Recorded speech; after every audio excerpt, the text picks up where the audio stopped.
In addition to being a writer, I also have 2 karate trophies and 3 weightlifting trophies. Because I don't know if you guys know this, but you can just go to the store and buy trophies. Adam Yenser is on the Adam Carolla Show. Yeah, funny, stand-up, good jokes. And what's the dry bar special called, sir? Mine's called Not Big Enough to Cancel. It is. It's very funny. Yeah. And it's digestible, 37 minutes or something. Yeah, their specials are you can watch them easily in one sitting. Yeah. Yeah. All right, so we got some news, Alicia Krause? We sure do. We have video with this first one. Joy Reid is claiming that white men are too mediocre to create things. I just got to say something for people. Like, saying white guys do this is fine, or white girls do that, or, I don't know, Asians are crappy drivers but good at math or something. Like, I'm all fine with that. But there is a part where people start getting a little over their skis, like women's marches, where they start going like, where would we be without women? We don't even need men. And, they don't do anything but destruction. It's like, bitch, we invent everything. So how about that? Well, not according to Joy Reid. We stole everything. We stole everything. Yeah. All right. They can't fix the history they did. Their ancestors made this country into a slave hell. But they can clean it up now because they got the Smithsonian. They can get rid of all the slavery stuff. They got PragerU. They can lie about the history to the children. They can't originally invent anything more than they ever were able to invent good music. We black folk gave y'all country music, hip hop, R&B, jazz, rock and roll. They couldn't even invent that, but they have to call a white man the king. Because they couldn't make rock and roll. So they have to stamp the king on a man whose main song was stolen from an overweight black woman. All right. Well, hold on a second. First, I like that she emphasized overweight. I know. I was like, what does her weight have to do with anything? it's easier to steal shit from fat people because they can't run you down. Like, give me that song, bitch. And then you just hightail it. And she's sitting all there out, eating a ham she's still. sucking off her inhaler. Like, oh, man, I wish they invented Ozempic. Oh, man, me and my fat dog will never catch up to the king. Him and the colonel ripped this. I was holding the song and a bucket of chicken. Wait, come back with my song. Come back here! Shaking her fist. A drumstick. A drumstick of chicken. A turkey leg. Yeah. Fat. Okay. She got a little. So here's an interesting thing. And I don't know how it works, but I think it's what goes on. They do this thing. Couples do it too, where like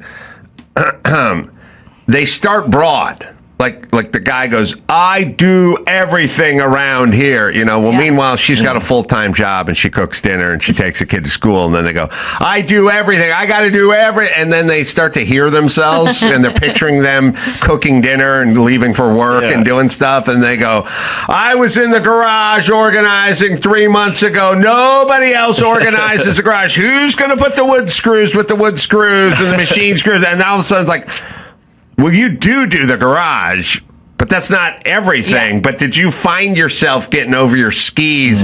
Because are you picturing the rocket program and jet airplanes and skyscrapers and bridges and automobiles and Normandy and stuff like Skylab and the Hubble telescope when you're talking about black people? Yeah. And did you start narrowing it into Hound Dog? You ain't nothing but a hound dog. The other thing, I saw this. An Ozempic shot. That song was also, they gave it to the female black singer first, but it was written by 2 white guys. The song was written by a white songwriting duo.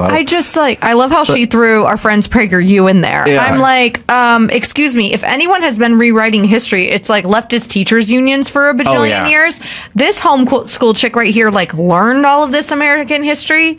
And it's like, it's actually public schools that hasn't been doing a good job of teaching American history or civics. Yeah. Well, also, I don't know. I like to play a game called Stupid or Liar, but it's like PragerU points out that while we were engaged in slavery, every civilization historically was engaged in slavery. So there are many, many black slaves and many black slave owners as well. And we fought a war to stop to end slavery. That's their point. So you saying like denying history, obviously you're the one who's denying history. History is a war was fought to end slavery. I know you don't like the theme of it because she is a racist. And by the way, imagine waking up every day with just a head full of black people, white people. Who invented this? Who invented that? Like, who stole this? I mean, it's got to be...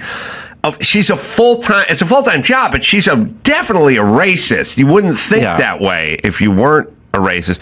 Hound Dog was written by Jerry Lieber and Mike Stoller. Yeah. Well, they originally wrote the song for Big Mama Thornton. Sorry. They're the ones listed as the songwriters in BMI ASCAP for royalties. I kind of find it hard that I'm not going to totally believe that Big Mama Thornton went into the studio and sang a song written by Jerry Lieber and Mike Stoller. No, I bet it was her song. Yeah. She just didn't get the publishing credit. You could be possible. Right. I mean, that happened a lot. That happened in the all industry. the time. It happened a lot in the industry, and then like studio artists too. But I don't know. Why not? I don't know either. But the music business was incredibly corrupt, especially towards black people in the beginning. Yeah. Their songs, publishing credit, writing credit was really taken from them. A lot. All right, well, we can look it up. I don't know if there's more information on. Maybe there's that version. I'm looking. I just don't. With our version. I just don't. I understand that the internet is going to tell you it's a song written by Jerry Lieber and Mike Stoller. Well, I think the problem is they got the credit. Well, then everything is on the table, is what I'm saying, for every song throughout history. We can go, the internet says, but come on now. You know what I'm saying? Like, doesn't it put every artist from history, from a long enough back, who's black, you can't say it. Like, you go, couple of Jewish guys wrote White Christmas? I don't think so. And then they go, but the internet says, and you go, yeah, that's what the internet says. I will say this. Every single Beatles song is credited as Lennon-McCartney. Right. And then there was this overweight are black certain woman songs that only John wrote or only Paul wrote. Yeah. But they're still credited to Lennon-McCartney. So whoever is not listed, really making your point, though, because both their names are still in it, and they were a band. No, I understand that. But there are Paul McCartney songs that John Lennon didn't have a goddamn thing to do with it. Why is Lennon's name on the song if he didn't fucking write it? Well, I did a show called The Man Show, and me and Jimmy just get credit for all the bits that are on The Man Show. And some of them he wrote, and some of them I wrote, and some of them a writer we hired wrote, but we're all get equal credit. We get credit for creating the show because we're the creators and we were the collaborators. You know what I mean? Like, I don't know what jokes Matt and or Trey from South Park write. They just both get the credit, but there's individual stuff they both did. No, I understand that. I don't see. All I'm saying is that just because the internet says that Big Mama Thornton didn't write that, I don't have any evidence. I know you don't. You're just disagreeing. But what I'm saying is, I'm not just disagreeing. Well, it could have happened. That I don't think. Do you think Jerry? I don't know. Let's look up the words to Hound Dog and tell me if you really think a guy named Jerry Lieber wrote it. Well, I don't think that's a great argument. I'm saying you think a guy named Jerry. It sounds like you're saying, Dawson, but I'm saying under your conditions, we would have to question almost every song from 1960 back that included a black person performing it. I would certainly question the record company operators in the Motown era. And I would certainly say that a lot of the songwriting credits who went to them, they did not write the songs. Yeah. Well, there was a whole arc on this in The Sopranos. I've seen those guys interviewed, those like writing duos in Motown and stuff, and they'll tell you the songs they wrote. Now, I'm sure the artists put their own fucking flavor on everything. Yeah. But I'm just saying, you can't know anything for certain, but at a certain point, not being certain. I'm just saying it's sketchy. I'm certain at a certain point you have to just go, look, that's what that's what's written, because other than that, it leaves everything wide open with any song then that's old that was sung by a black performer. That's what I'm saying. So I get that's what went on. I don't know. Take a deep dive in it, because there's probably somebody, if there's evidence to suggest otherwise, then maybe she did write the song. But I'm going to say those two dudes wrote the song for now. All right. Now what we're talking about. Joy Reid. Joy Reid. Starting real broad, getting in over her skis. Well, also in the clip, she's wearing the FDT, fuck Donald Trump hat. Yeah. That's that derangement thing. Like, how much do you have to hate somebody to wear a hat of what you hate? Like, why? All the time. It's just bizarre. It must be really exhausting. They just have to communicate that constantly. Oh, I'm wearing a fuck Donald Trump hat. Like, I have to make it known every single day that I don't like white men, and insane. Especially Donald Trump. There's a kind of a weird narcissism that's baked in the whole thing. Yeah. Like, 100%. you should really stifle yourself if you think you're going to start saying, like, all black women so-and-so, or men. Also, it's a weird thing. I've said a million times, like, my heritage is Italian, but I don't dress like a gondolier and explain that, Frank Sinatra. Let me tell you, don't even get started with Elvis Presley. Frank Sinatra, that's the king, all right? Yeah. And that dual Ghia-bodied Ferrari over there, that's the finest automobile in the world. Who wants some more pasta? You know what I mean? Like, I just build my hole with the fucking flag hanging behind me and the song playing the whole time. Yeah. You want more wine with rope around the bottle? Take some more. Like, it's weird. It's like, yeah, okay, you're black. Okay, fine, nice.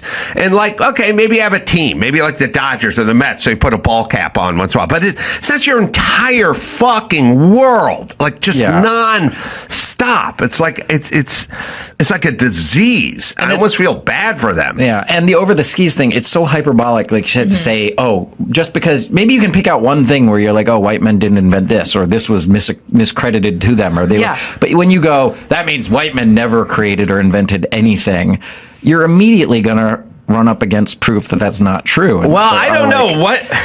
Let's watch it again. Was she went broad, and then she caught herself maybe and started to focus, like my garage analogy. Let me read this first paragraph, though, because this one isn't on video. It says, quote, "They don't have the intellectual rigor to actually argue to debate us, right? And what they do is tattle and tell. They run and tell teacher that, quote, the black lady or the brown man was mean to me, and that's what they always do." And then she continues here. Oh. By the way, the person, like, when they talk about modern society and like who I'm sort of in love with, it's not the person that's spouting out whatever nonsense is spouting out, or Kamala Harris who's talking about something, or Joe Biden is talking about baggage fees or something. Like, it's not that person. It's the person that's interviewing them going, Like, no one goes, hold on, what the fuck are you talking about, bitch? Like, they just go, yeah. This guy, I think they think it makes him look smarter. So here's also that she titled the episode, quote, "How mediocre white men and their fragility are destroying America." It's mediocre. All right. And her guest, hey, Tom Brady, I got bad news for you. You're mediocre. Do you understand? Albert Einstein and Tom Brady. Tommy Lasorda, you're all mediocre. That's right. All right, we'll watch it again. Let's just see if she starts to catch herself. And again, I do love the guys who nod. Who just go, oh yeah. They can't fix the history they did. Their ancestors made this country into a slave hell. But they can clean it up now because they got the Smithsonian. They can get rid of all the slavery stuff. They got PragerU. They can lie about the history to the children. They can't originally invent anything more than they ever were able to invent good music. We black folk gave y'all country music, hip hop, R&B, jazz, rock and roll. They couldn't even invent that, but they have to call a white man the king. Because they couldn't make rock and roll. So they have to stamp the king on a man whose main song was stolen from an overweight black woman. By the way, Big Mama Thornton did not write Hound Dog. It was written by Jerry Lieber and Mike Stoller specifically for her. Oh. So you are 100% correct. Wow. And the part of that quote where Joy said they can't originally invent anything. Yeah. They, meaning white men. Mediocre. Us Right. mediocre white men. Like the guy's doing all the head nodding. Mr. Ali. Yeah, what's his name? His name is sorry guys. Wajahat Ali. Wajaha. If I was Wajaha, I'd be like, yeah. No, you're right. I agree with you 100%. Hey, could we go ahead and make sure that device you use all day, every day is turned to airplane mode? But by the way, was not invented by a black dude. Oh, and speaking of airplane mode, airplanes. Let's talk about them. Jesus fucking Christ. But this is the beautiful... I will tell you the ultimate white privilege. I get to go... That's funny. Anyway, what are we eating for lunch? Because I don't care. Yeah. Because... we understand who we are, what we've done historically, good and bad. And I think that historically, when you actually teach American history, you can have the tough conversation and the honest conversation about white men did create a lot of those things because of the disparity in what we did, kept black people from doing in this country or Native American people from doing in this country, etc. Had they had the same rights at the time, maybe a lot of black men would have created those things too. But she doesn't go there. She just goes to, like you said, the racist prognosis of white men are evil. They cannot create everything. Yeah. I'm really glad I'm like secondarily evil. Yeah. Like you, it must be really You're a white hard. woman. I'm like second to you guys. Yeah. Yeah. But Adam's gay, so it's a tie. What? Yeah. Sorry, bro. It's an intersectional tie. This is why you're blonde. We're bringing and you on white. the podcast to tell you you're gay. Don't you think? But you told him to marry a woman earlier, so are you trying to give him like... I thought it'd be better for business, but now we're changing direction. I think in the intersectional point, I think a man, obviously a woman has more points by virtue of being a woman intersectionally because she's blaming men for everything, but you're blonde. Yes. And that brings you up a little bit, you know. And if you're gay, that knocks you down. Gonna hide under the Just identify. Point at me. If he identifies as a woman, then he's more important than I am, and then I get knocked down again. Look, I just found out I'm gay today. I'm not going trans. There's a lot. The day's young. I need some time to adjust. Yeah. Well, okay. So you're a woman, so you're not an evil man. But on the other hand, you're blonde, and that puts you ahead of Pete Buttigieg in the intersectional point. You would get more ire than he would because we don't think his gay ancestors invented anything, including slavery. So I'm unclear whether your ancestors have to be gay, but that's how I like to think of it. Yeah. All right. What else we got? Anyway, she's a horrible, foul, and dumb person. This conversation about the invention and the women thing, this is only tangentially related, but when I was writing at the Ellen Show, every season this idea would come up, whether it was from one of the writers or the producers, to do a monologue about how everybody thinks men invented everything. Let's do a monologue about the things women had invented. And we did this monologue once, and it was things like windshield wipers. I remember Wi-Fi was whiteout. There's like a handful of things. And then every few months it would come up, let's do another one of those about things women had invented. And we'd look, and it was like the same list. Every list of things women had invented is the same like 10 things. And it's like once you talk about those things, it's very hard to find other things. Because it turns out that men and women are inherently different and positive and negative that can work well together in society. But we're going to have different strengths and weaknesses, and that's okay. Yeah. It's like statistically, people prefer a female boss, but men also are the ones that like trudge forward and build a company out of nothing that can then hire the female boss that everybody likes better. Yeah, that's just the way things are. It's a weird. So here's the problem. You have, think of women in terms of inventions is like a snake bitten NFL franchise. You know what I mean? And you're a Patriots guy.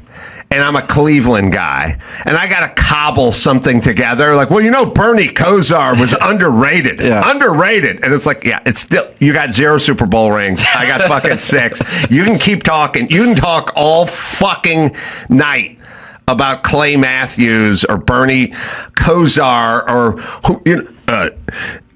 Jim Brown was originally, you brought that up 28 times. That's all you fucking got. You have no Super Bowls. So you can keep talking as much as you want to talk. It's not going to work. Yeah. You know what women do have? What's that? We birthed all of the men that created the thing. You always have, you always have and that. I agree. Yes. So focus on that, exactly. Joy. We grew and we sustained and we raised. I you agree. guys. I agree. But when you got to start dipping into whiteout, here's what I'm saying: or windshield wiper blades. Yeah. And let's just do a little thought experiment. I'm going to put a list of notable inventions that white guys came up with. Okay. So maybe we'll start with the jet engine, or we'll start with an automobile, or we'll start with rocketry, or I don't know, fire, the wheel. I don't know where we would start, but we would start. How long before we got to windshield wiper blades? Like how far down? Like we'd be at lawn darts and Parcheesi before we got to fucking blades on a windshield wiper. And by the way, I would argue that if you did list of great white men inventions, you would never list whiteout or windshield wiper. It wouldn't make the cut. The cut would be the top 2 billion. Wi-Fi's pretty good. So funny. Yeah. Wi-Fi, I think, was an assist. I think it was a man and woman team. A team? Yeah. Well, because there's also a lot of like pharmaceuticals that were like men and women teams. All right. Margaret Thatcher helped create soft serve, so Wow. Oh, really? you could then argue without Margaret Thatcher, Ozempic wouldn't be as popular. All right, Joy, the aptly named Joy. All right, what else we got? All right. I think this one is going to really excite you. Apparently, a guy over on Reddit, he's 28 years old, and he got into a dispute with his father after asking for a to-go box at a restaurant. But that's not it. In the post, he wrote that the fight began after his family went out to eat at a diner on his dad's dime. He said, quote, "I ordered the main course, but also felt like I was in the mood for a side dish, so I ordered it as well. My eyes were bigger than my stomach because I was unable to finish my food, so I asked for a to-go box. But his dad was peeved by the move. And apparently the father told him that it was rude, that when someone else is paying for your meal, you shouldn't order extra stuff if you won't be able to finish it." That's my policy. It's always been my policy. Your team dad? Yeah, I've gone out to dinner with guys that bought dessert for their wife to bring home. On your dime? That's really not- on your time, no. That's not thoughtful. That's just gifting cheap. it to someone else. Yeah. At first I was like, that's romantic. Yeah. And then I was like, oh no. No, I don't like it. That's that, Well, number one. Listen, I've jokingly always said I would do it. I don't know. I'd do it just to embarrass whatever woman was sitting next to me. So I'd go take this couple out to dinner, whatever. And then I would give the announcement. I'm like, look, we're going to treat you guys to dinner. I'm going to treat you, and that's fine. And order whatever you want, and drink whatever you want. It's all on me. But if there's anything left over, it's coming home with me. That's my policy. And by the way, eat as much as you like. Yeah. But you understand I have to set that policy, or people are going to be ordering sandwiches to bring home and desserts. I can't have that. If you know somebody else is buying, though, do you go for the most expensive thing on the menu? Not usually, and I'm often self-conscious about Yes. it. Even if I pick something not looking at the price, if I look at the price and then it happens to be one of the top 2 or 3 most expensive things, I'm like, Yeah. oh, maybe I shouldn't. But then you read the table. If other people are going for that, or the person who's then I'm like, buying the dinner. they've set the standard that you can do that. If I'm buying dinner for friends, I usually don't say it until the end. I wait until the meal's done. I go, I'll cover this one. I'll buy this meal. That way, they've already made their choices. That's smart. Oh, that's decent of you. Then you can say you can do the nice thing, but they've already made. They can't at that point be like, oh, then I'm going to get some more to go. That makes sense. I like have had very generous bosses where in the past they're like, we're buying dinner. You know, they're buying dinner, like especially when you're on the road for work and stuff. But then one of them specifically, it was always like he would order everybody the thing that he liked to eat. Oh, yeah. Which I lucked out because I also like Cabernet and ribeye. But for the vegan at the table, they're just like, is there sour cream in the potatoes? They're kind of stuck. I gotta say, I may be the most decent orderer. I may be good because, as Dave Rubin brought up on this program a couple of weeks ago when he took us all out to dinner, including Dennis Prager and others, and I was sitting next to a billionaire whose name escapes me right now, but he brought it up. David Sachs? Yeah, I think it was David Sachs. They're buddies. Yeah, David Sachs, billionaire. Yeah. PayPal Mafia. Yeah, billionaire. And we were ordering. I said, well, I'll get a steak, and he got a steak. I said, I'd like a baked potato, but I don't need the whole baked potato.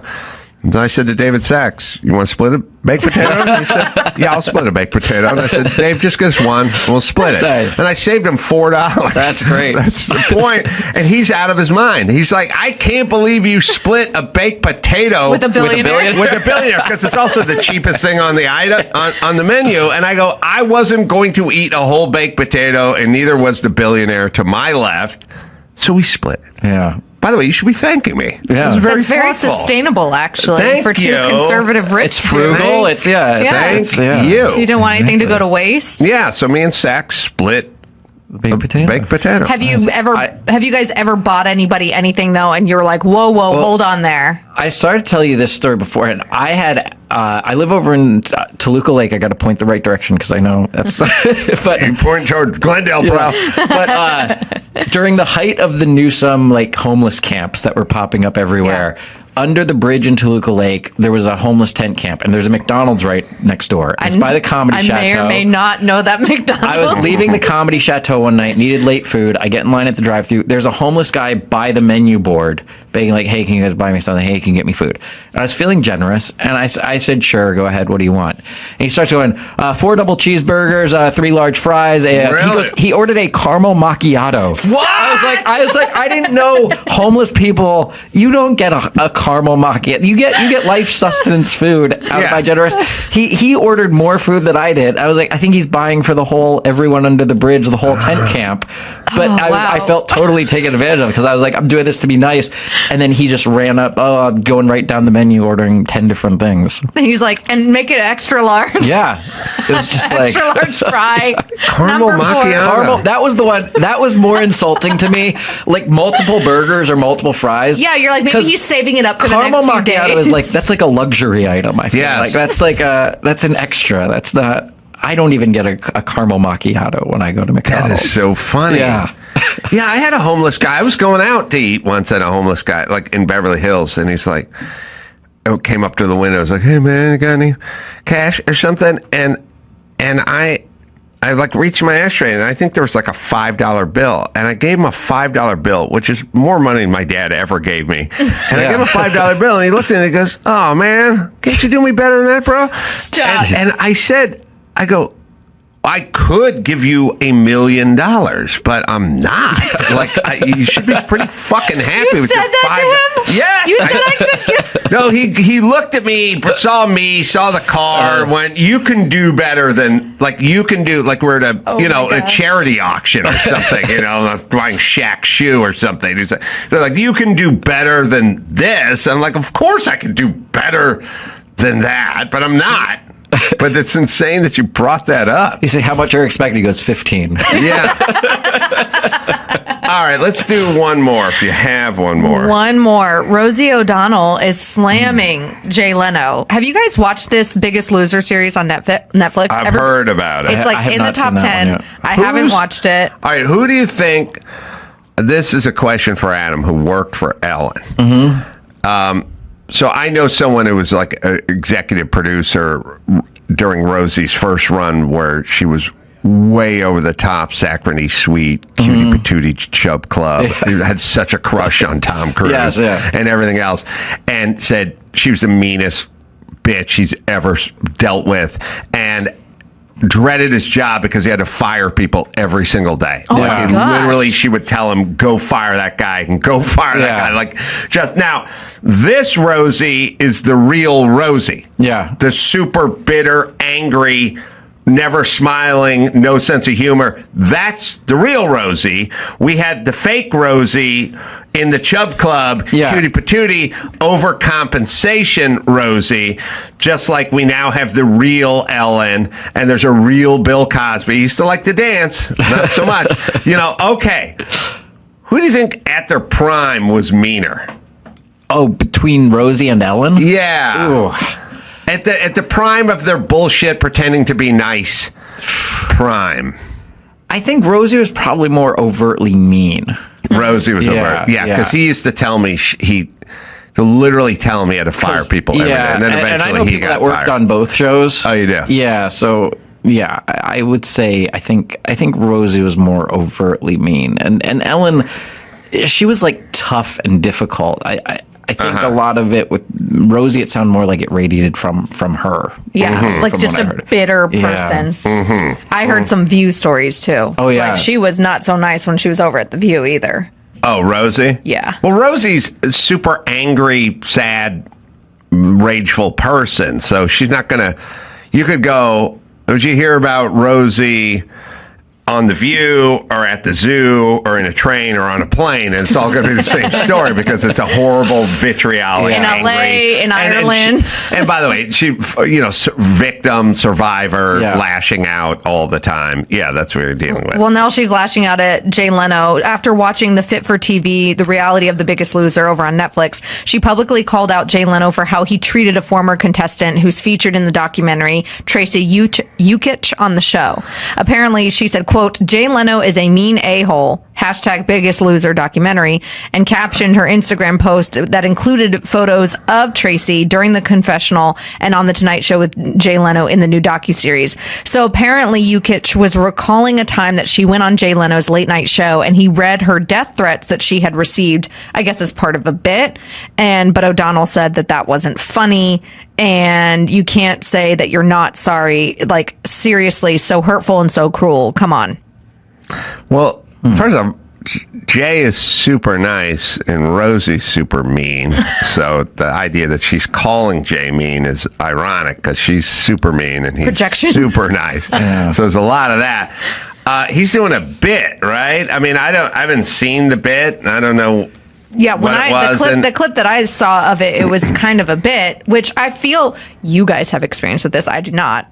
It's like when they pre-interview you and they pre-plan you when you're going on a late night show. Well, right? we have to look for that. See if that bit exists. Yeah, there you get a segment producer and they produce your segment. So she knew what she was walking into. Oh yeah, well 100%. They would never bust out a bit like on surprise. you. Yeah. No, it's all pre-cooked and worked out days in advance. And then which late night show is the one that like has made it a thing now and they have celebrities read the death threats? That's and the mean Jimmy's tweets. show. Phil does the mean tweets. Yeah. And it's hilarious. And it's like a shtick now. Yeah, it's funny. Yeah, it's a good bit. And what's weird about this is like, I worked at Conan, so I'm no fan of Jay Leno personally, but I've heard he's a great guy to work for. Yeah, the greatest. And that's the same thing with like, when Conan and Leno, both of them, their staffs love them. They're good people to work for. They're friendly. And it's weird because someone like a Rosie or like an Ellen, like Rosie made her whole thing like cute and nice and funny. Whereas on a show like Leno, they might do jokes about celebrities and stuff that are mean-spirited or but personally they're good people. It's like the opposite. It's like you have this sense of humor where you can make one is things, overcompensation. but one is like who you are as a person. Well, what they're doing, what Rosie and Ellen are doing is overcompensation because they don't want people to discover how mean they actually are and what horrible people they are. So it's right. But so if you said, let's just put it to you this way. Let's just say it was the 1950s and you had a dad and he was a football coach and he'd sit around and go, I think that Jenkins kid may be gay. Jesus Christ, my kid was gay. I'd sleep on the lawn. I'd be out of this family. And you were gay, right? And you were like his teenage son. You would come home and be like, Dad, nailed another prom queen. Now where's the Schlitz? And when are we going to go chop some wood? Because you'd be like, if this guy finds out who I really am. And you would never come in and go like, I'm going to take a me day and do a little decorating around the house. Because you'd go, shit, that's what's lurking. Like you would overcompensate so he didn't. That's what I'm going to do after this podcast. Now with that the gay part. I got to prove to everyone. No, it was a joke. It Rosie, everything. Gonna call it that girl that knew the day of the week. Conan and Leno don't have to pretend to be nice. Yeah. By the way, this is micro and macro. I know plenty of people that are bullshit nice all the time, and I'm not that nice. I'm not nice at all. I'm not mean. I'm just fair, And people overcompensate all the time. Do you think Kamala Harris laughs that much in real life? Oh my God. Do you ask her staff how jovial she is? Ask Hillary Clinton. Hillary Clinton does those things. You think she's that way with her staff backstage? I don't think she's that. It's total overcompensation for, I guess, knowing or thinking you're this person. So Jay gets to live in his own skin because he's not that person. Rosie has to create some sort of TV-friendly version of herself that would be palatable to America because no one wants to see a super angry lesbian get up there and pout and scream at people. And the same with Ellen. Now they're retired and they've been put out to pasture. They get to drop the facade and go, here's who I am. And no one ever really does the math. Do the math today. Who's super nice? Who's super... And all the fucking mayors and all these idiots are like, everyone needs to be treated with dignity. Everyone needs a seat at the table. I care about what... You don't care about anything, bitch. You're mean. It's overcompensation. We can't find the Leno. And they clip. do it. You saw the clip? Well, because I watched it on Netflix. I don't know if you want to get sued. Okay. Yeah, all right. Well, anyway, when you see someone being overly nice, assume, unless it's Henry Winkler, who is actually that nice, assume it's some sort of compensatory something. Well, and when you see me not being nice, assume that's because I'm a cool dude and super chill and nice. Another big part of it is not just acting nice, but telling people that you're nice. I feel like these people, they're ones that have said, I'm the nice person. Well, not only that, but they're making these... Let me tell you, I got raised by these people. Yeah. They basically talk, there's people who go to bed hungry every night, and there's children who don't know, and these people come here, and they want a better life, and they be treated with things. These people don't do anything for those people ever. Oh, They don't do shit for those people. They barely pay taxes. So it's all over compensation. So spot it out there. Would you please, people? I almost got kicked out of a mom group chat during the early ICE raids because people were pissed at me asking, so what did you do today to help an immigrant? I got my lawn mowed. When you... I bought one in caramel macchiato. If you ever get kicked out of a mom group, can I take your place? Oh my God. I'll just... But I don't... Well, you could identify... I want to infiltrate a mom group. You want to infiltrate a mom group? Yes. The group chat? Yeah. I had to delete WhatsApp, man. I had to delete WhatsApp and Signal and Telegram. I'm like, if you really like me and know me, you have my number and you can text me the old-fashioned way. If you get kicked out, I want to take your place, and I'll be like, hey, man, how's it going with Whiteout 2 and the next windshield wiper blade, bitches? Whiteout 2, even whiter. Even whiter. I'm asking because I'm white. All right. We need to take a break. Adam, we'll give you plugs at the end of the show. Sounds Always good. great to talk to you, my friend. It's time to check Adam's voicemail. Peace, man. I almost died laughing when you said engine foot after Motorhead. I don't know if a lot of people got it, but it was fucking classic. You can leave us a message at 888-634-1744. Yeah, somebody said, what was Lemmy's first band before Motorhead? And I said, Engine Foot. And, may have been appreciated via the eyebrow movement here in the clubhouse, but not a lot of applauding went on. But that's all right. It's all right. Eyebrow. Well, I think I picked another word for motor, which was engine, and then I went from the head down to the foot, All right.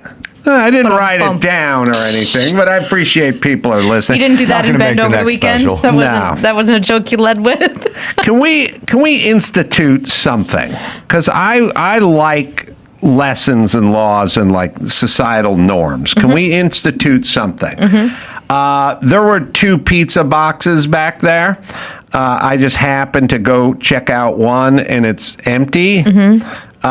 Would you guys all be for, and I don't know A vote of the office? who the individual was who took the last piece of pizza. Probably the new guy. But can we make a nationwide law that we train? You start training your kids on this. You don't get out of the 6th grade, which is, if you take the last piece of fucking pizza, throw away the fucking box. Yeah. Don't shut the lid and walk away, because then I think there's a piece of pizza in there, and then I open it up and it's empty because you had the last piece, but you never threw away the box. But the rule is you must chuck the box. Hold on.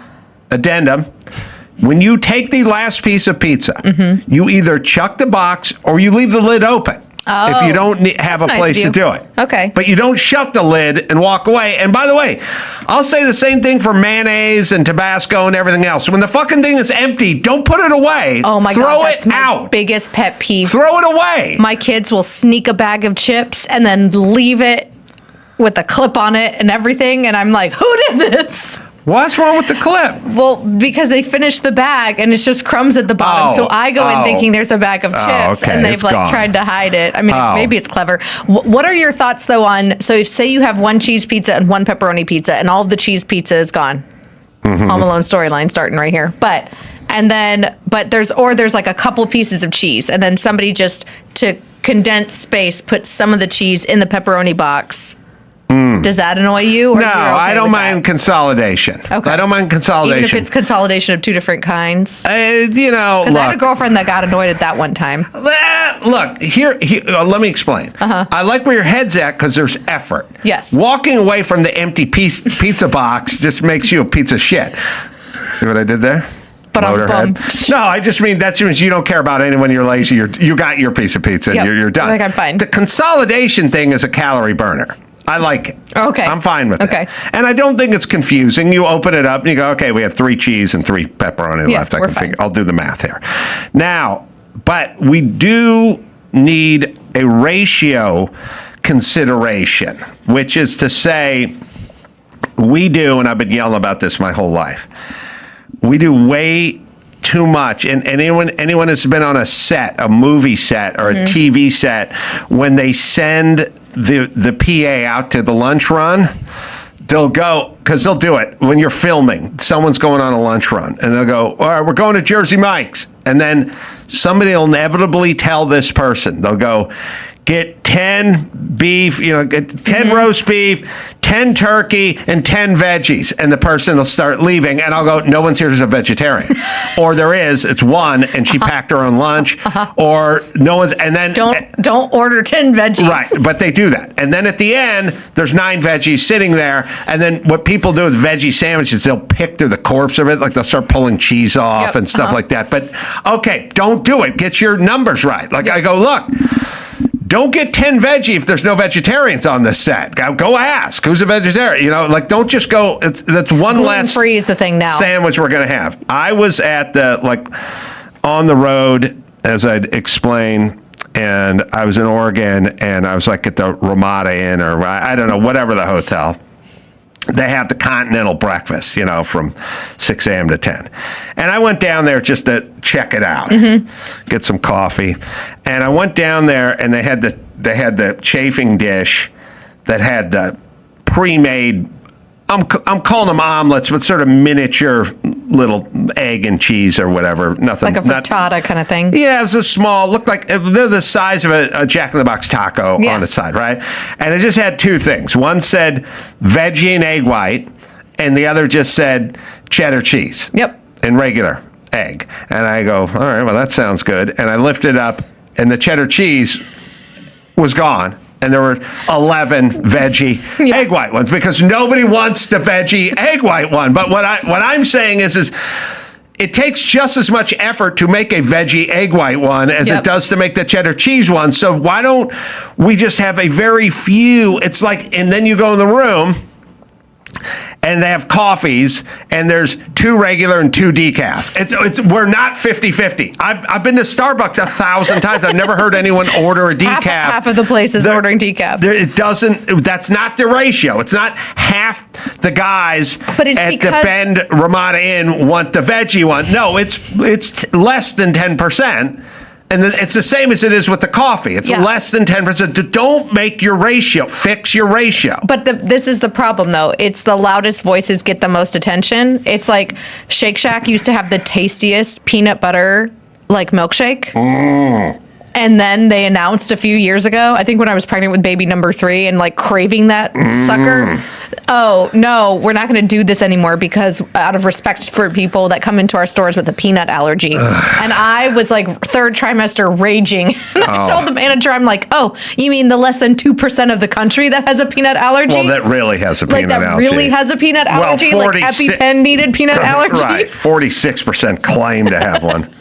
All right. But it's the same thing. I they have agree. to do it so then that one vegetarian that goes there can't be like, oh my God, the Ramada Inn in Bend was out of my vegetarian omelet and they're anti-vegetarian. Well, the only thing that was good about Southwest was the peanuts, and those are all gone. All right, let's do some news. Let's do some news. I don't know if there's any good news coming out of Minnesota these days. It's kind of crazy. We have video of Don Lemon, a former CNN host. He's been put, quote unquote, on notice by the Justice Department after he joined a group of anti-ICE agitators who stormed a church in Minneapolis during a service like over the last couple of days. It was this Sunday. Lemon has been posting independent journalism that he's super duper proud of since being fired by CNN, and he's been documenting the Minnesota chaos following the fatal ICE shooting of Renee Nicole Good. He entered the church along with anti-ICE agitators and began filming and told that the viewers there at the church and during his live stream that this was the freedom to protest and what the First Amendment was all about. Let's watch what he thinks the First Amendment is all about because we can break that down later. What do you think of this? I mean, this is unacceptable. It's shameful. This is the pastor It's shameful of the church. to interrupt a public gathering of Christians in worship. So, but there were folks who will say, I have to take care of my flock. Okay, but listen, we live in there's a constitution in the First Amendment to freedom of speech and freedom to assemble and protest. We're here to worship. We're here to worship Jesus because that's the hope of these cities. That's the hope of the world is Jesus Christ. I want to be very respectful. Please don't push me though. We're here to worship Jesus. That's why we're here. Okay, that's why we're here. That's what we're about. Don't you think Jesus would be understanding and love these folks? We're about spreading the love of Jesus. But did you try to talk to them as a no Christian? one is willing to talk. Okay, I have to take care of my church and my family, so I asked that you actually would also leave this building. You don't want us to chronicle what happened? Unless you're here to worship. I'm always worship. I'm a Christian. We're here to worship. We're here to worship. I suck a little cat. Yeah. Yeah. All right. Okay. A couple things. The hand. Every single one of these former CNN or anybody news journalists who go off on their own always surprise, hard leftists. Oh, yeah. And the whole time, shock and awe. The whole time they're employed by CNN, they're doing this. You don't know what my politics are. You don't know how I vote. You're all just crazy leftist lunatics who pretended to be middle-of-the-road journalists working for really CNN. Did a shitty job of pretending to be it. Well, you acted like we didn't know who you were. We were the judgmental ones. So he talks there, by the way, the whole, get your hands off me. It's such like a girly move. I know. But like the pastor, Don Lemon put his hand on the pastor reciprocated. I didn't see a push. Like, no, where's the push, man? He was trying to keep little range. So Harmeet Dillon, who's awesome, she wrote over on X. She's the Justice Department's Assistant Attorney General specifically for the Civil Rights Division. She said, a house of worship is not a public forum for your protest. It's a space protected from exactly such acts by federal criminal and civil laws. Nor does the First Amendment protect your pseudo-journalism of disrupting a prayer service. So this is where, as a super duper pro-life person that's been kind of against the FACE Act, I'm going to point and laugh at my leftist friends because the FACE Act prevents pro-lifers from praying or protesting within a certain space of a reproductive facility. Yeah. And that Planned Parenthood and leftists use this all the time to stop old ladies from praying outside of Planned Parenthoods. Yeah. But this also, the same act protects this church and any religious disruptions, specifically on private property, which is what these people were doing. Yeah. By the way, Harmeet's going to come out to D.C. at the Kennedy Center and come say hi. Oh, that's awesome. I'm out there on January 31st, so we sort of text back and forth a little bit. That's awesome. So Don Lemon, to double down on you being right about him being a radical leftist, he did a podcast interview after this incident, and he called the people at the church white supremacists. And there's a certain degree of entitlement. I think people who are, in the religious groups like that, it's not the type of Christianity that I practice, but I think that they're entitled, and that entitlement comes from a supremacy, a white supremacy. And they think that this country was built for them, that it is a Christian country, when actually we left England because we wanted religious freedom. It's religious freedom, but only if you're a Christian and only if you're a white male, pretty much. And so, yeah, I absolutely 100%, but it's an intimidation tactic. And, I said, I don't understand how I've become the face of it when I was a journalist. I do understand that I'm the biggest name there. And I'm also, as I was on with my producers this morning, you and Kylie talk all the time. My producers were saying, I said, how did I become the face of it? And my producer said, Don, you're a gay black man. If you remember that, it'll solve every problem. I think the guys have a picture of one of the white supremacists that he was talking about there. It's a scared Asian dad huddling his son and with his Asian wife sitting in the pew looking shocked. Even when he was harassing the pastor there and the pastor was graciously giving him time and answering him, did you see the white mom and the black mom walking past, like trying to get their kids out of the church? Yeah, look, first off, they're all narcissists. And really what they cannot reconcile is nobody gives a shit about them. Mm-hmm. So the worst thing you can say to a narcissist is who are you? Nobody cares. I mean, not even in a bad way, just I don't know who you are. Yep. White supremacists right there. Right. So in the world, so it's like when you're on a schoolyard and you have a crush on somebody, you hope that person has a crush on you and you can go steady. But in lieu of that, it's better almost when they come and pull on your pigtails or kick you in the shin or whatever, something. But the worst you can have is nothing. Mm-hmm. I don't know who that person is, and I'm not interested. Yeah. Okay, that's the worst. So we don't know who these people are, and we're not interested. And at a certain point, they get bored with their obscurity, and then they have to come to us and cause. All of these things are self-inflicted. Mm-hmm. Every single thing they do is they get out, they get in front, they push, they shove, and then they become victims. Then what Don Lemon does is he goes into a church, which is in the middle of a service, and goes, as a gay man, as a black man, I know I'm not well. Then you don't have to come in here. Uh-huh. So it's all self-inflicted, everything they do. The best part was the end of that clip, if we can pull it back up, where he talks about, Don Lemon's like, oh, don't these people have a First Amendment right? Like, don't you want to talk to them? And the pastor's like, none of these people want to talk to us. Right. And I think that, here's the other thing. Now we know news reports. That pastor right there has the same last name as an ICE officer that works at like a Minneapolis facility. So these anti-ICE protesters went to this poor dude's church, who might be completely unaffiliated with the ICE officer that they were trying to dox and target. Right. And they want us to think that they're the good guys? Well, let me just give you the kind of I will give you the long and the short of all of this. Most people work this way. The people who think like I think and Alicia thinks and the normal people.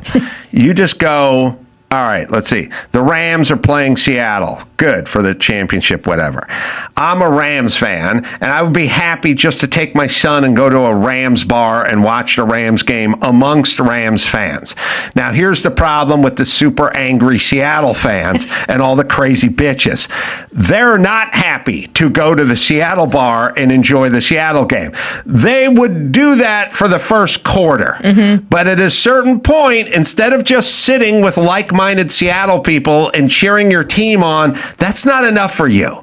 Then you have to get up and you have to go to the Rams bar. And then you walk in and you go, I have every right to be here. And the Rams guys go, fine, have a beer, sit down. And you go, okay. And then you realize you're not getting enough attention just sitting and having a beer. So then you get up and you go, you know what? I want to change the channel. I want to watch women's basketball. And then we go, hold on, dude.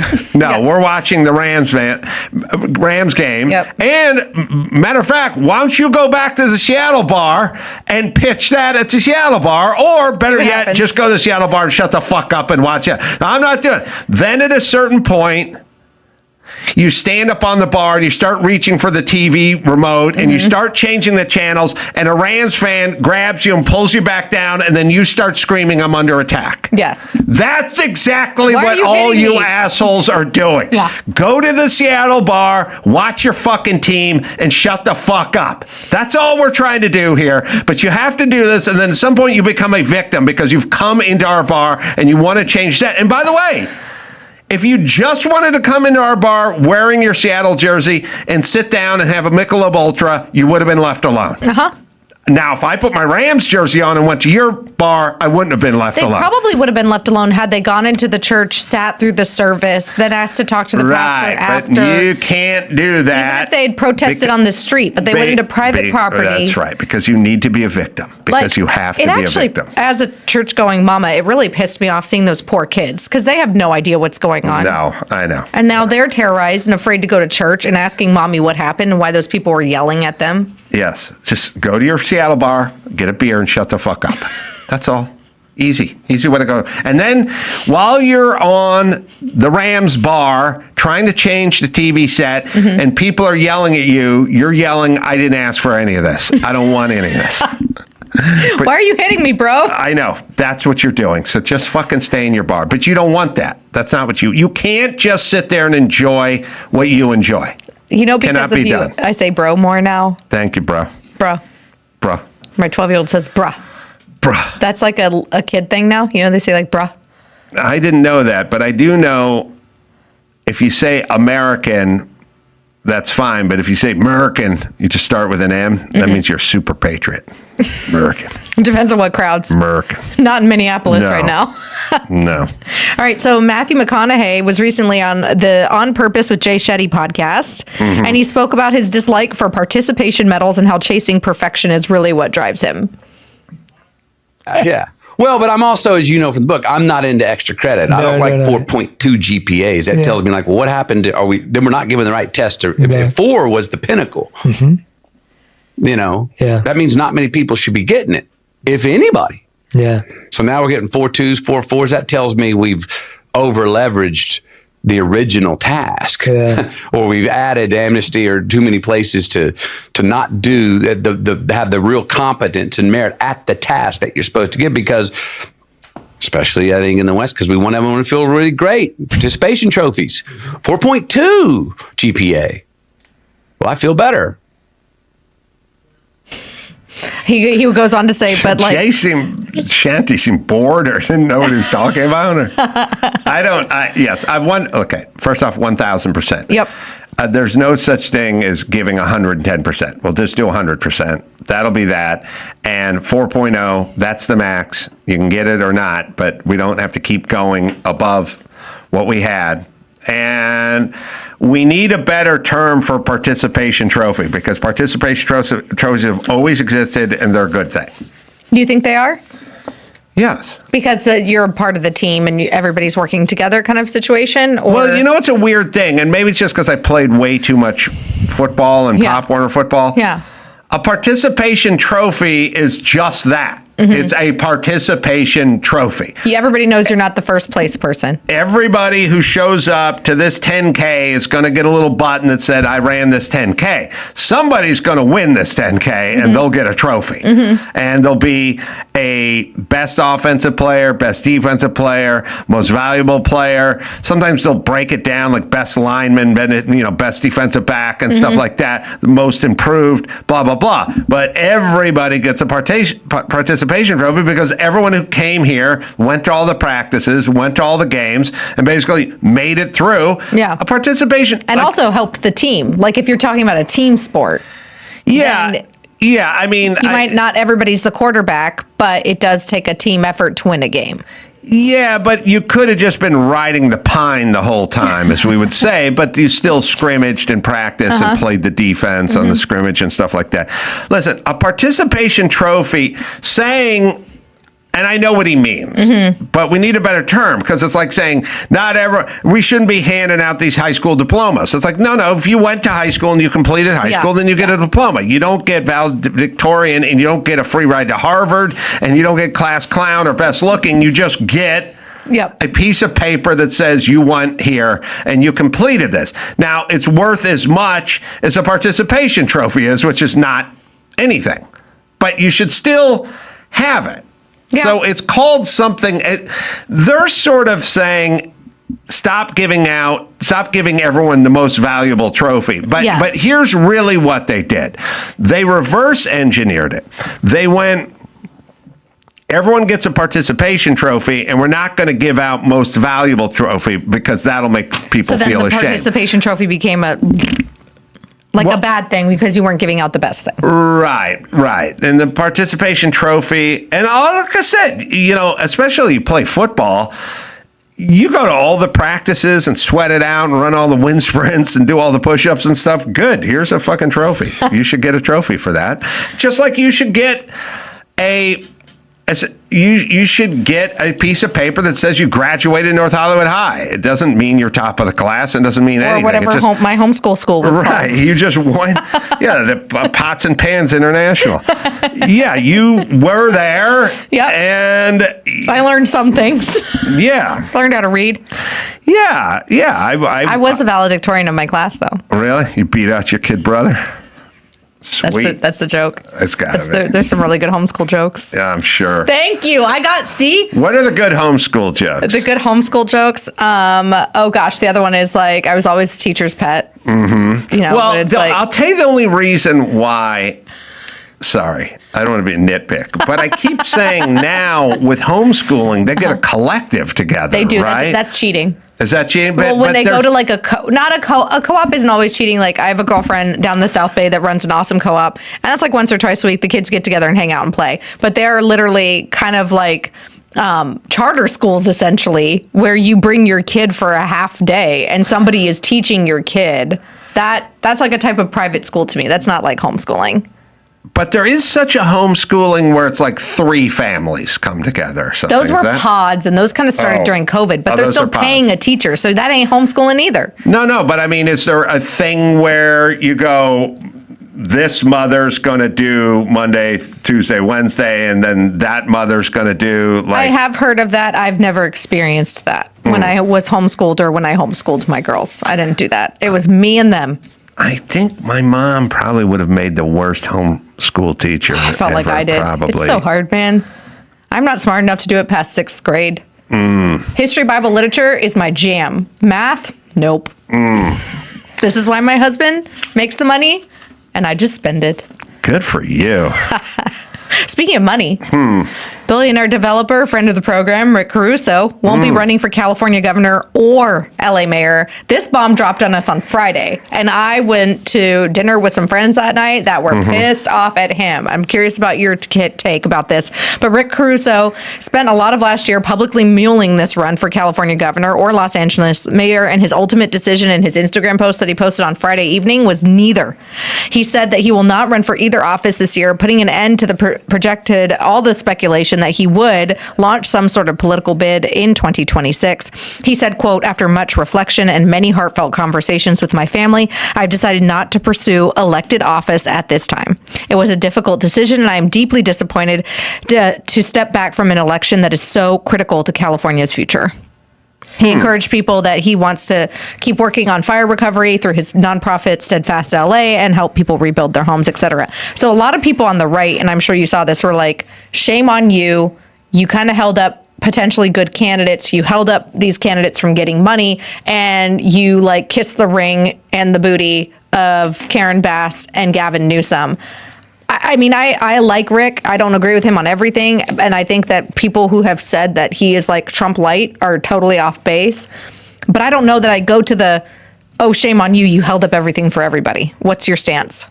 I like him. I know him personally. He's a good guy. I sit around and I just sort of think about LA and what we've done in the last few years, and to think that we could have had Rick Caruso, and instead, it's kind of one thing where you go, we could have had Rick Caruso, but instead we got this guy who's something like Rick Caruso. We got Karen Bass. So basically, the antithesis of Rick Caruso.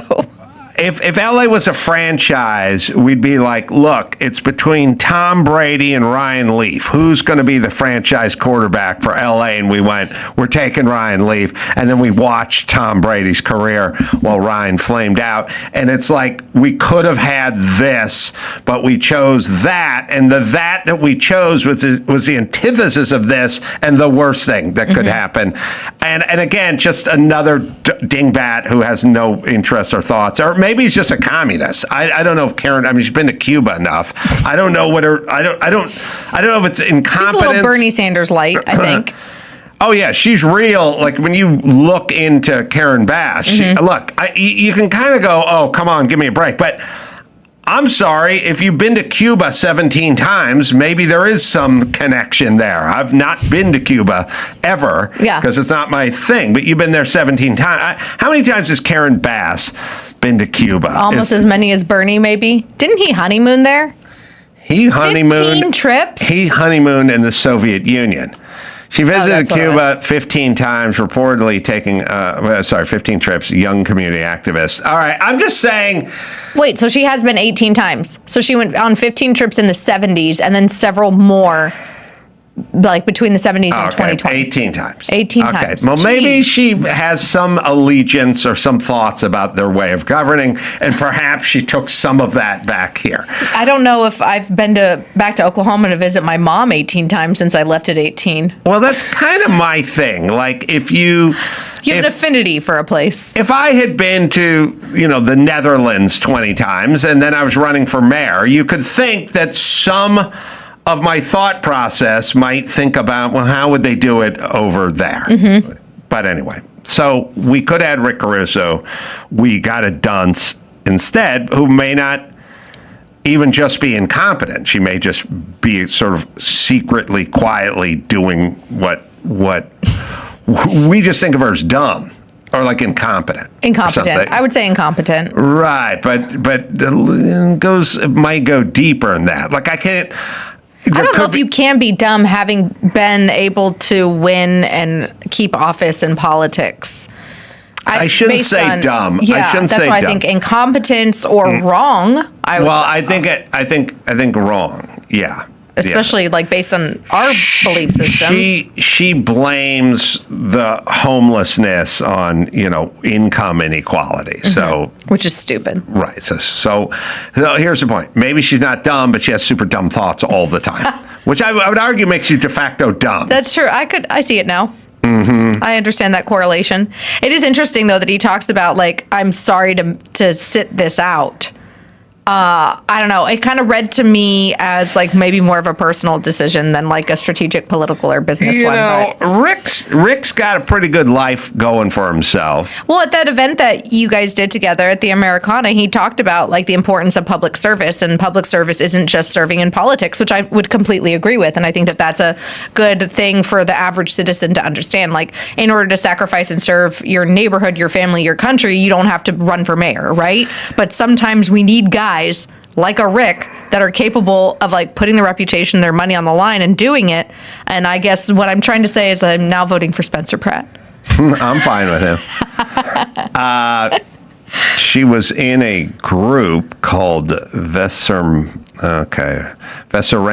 Brigade, which is basically Castro Youth Brigade. Oh, lovely. Yeah, that's awesome. That's good. Just a stone's throw away from Hitler Youth. Why shouldn't she run Castro Youth? California, or at least Los Angeles. Oh, Lord have mercy. All right. I'm going to be in New York at Rodney's doing a live podcast there with Scaramucci, and then I'm doing a stand-up show, and then I'm off with Megyn Kelly to Chester, New York. That show will probably sell out.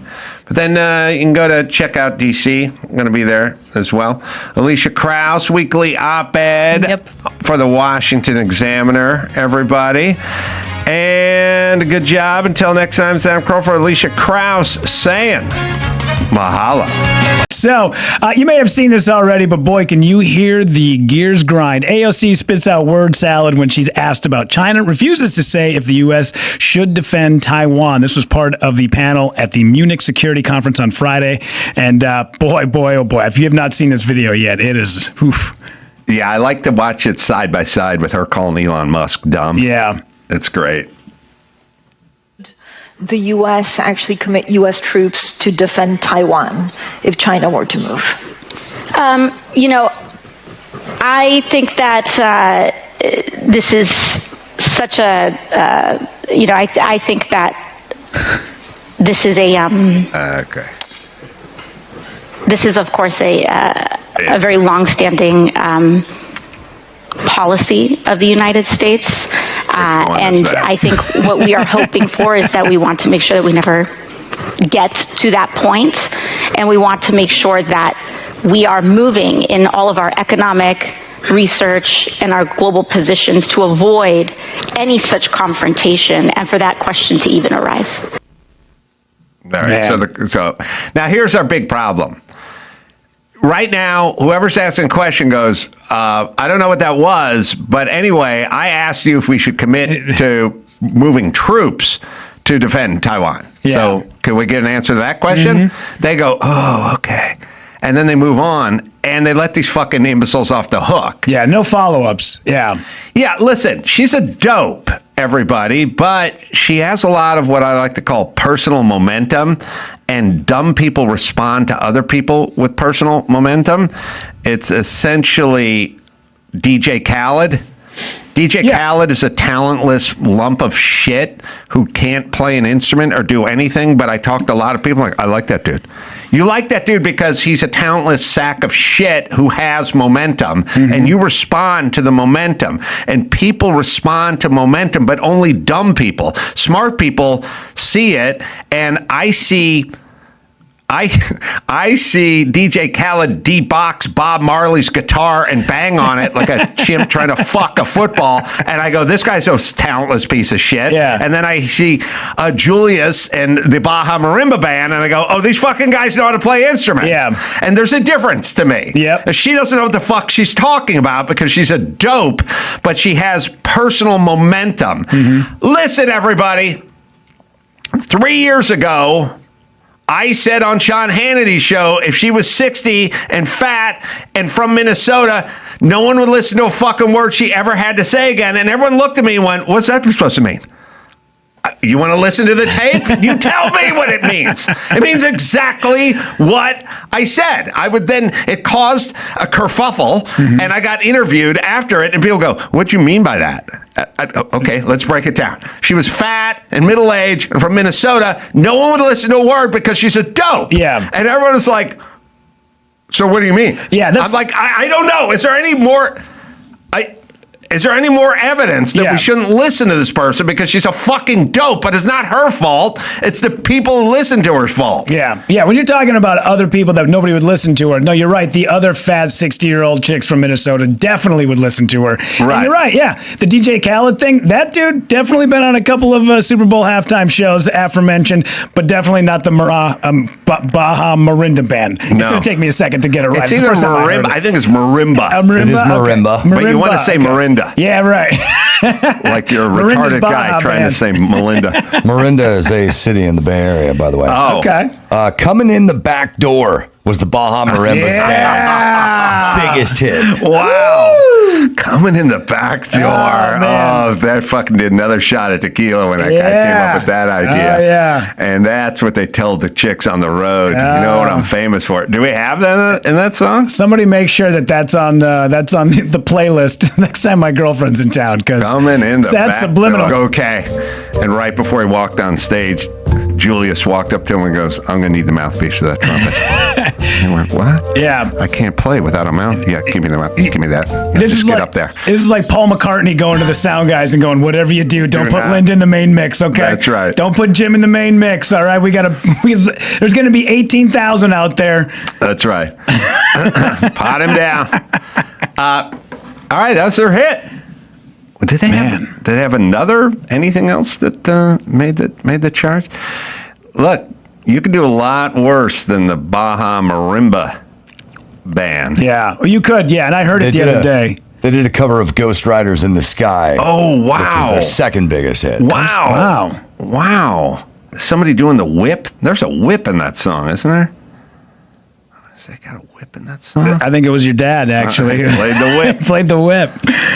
Funny. All right, give me another story, and then we'll do Ghost Riders. Okay, here we go. Outrage after Florida Teachers Union says children protesting ICE is now required. The latest efforts to push a far-left agenda are unfolding in anti-ICE rhetoric and demonstrations taking place at schools across the country, spurred by teachers and administrators. Yeah, so anyway, first, fuck everyone who got on me for calling teachers cowards and pussies and liars and cheats and all that shit all during COVID. Teachers turned out to be the fucking worst.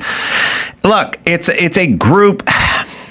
It attracts a group. It attracts a type. Okay, let me say, if you said, look, Adam, there's one of these guys who, and I go, I want you to talk politics with him, or just kind of talk life, or how to raise a boy, or whatever that is. He's a tuna boat captain. I'd go, okay, that guy speak the same language. Sure. I'll tell you that guy I know how that guy thinks, because he is out in the Bering Straits with 30-foot swells. I know how that guy thinks.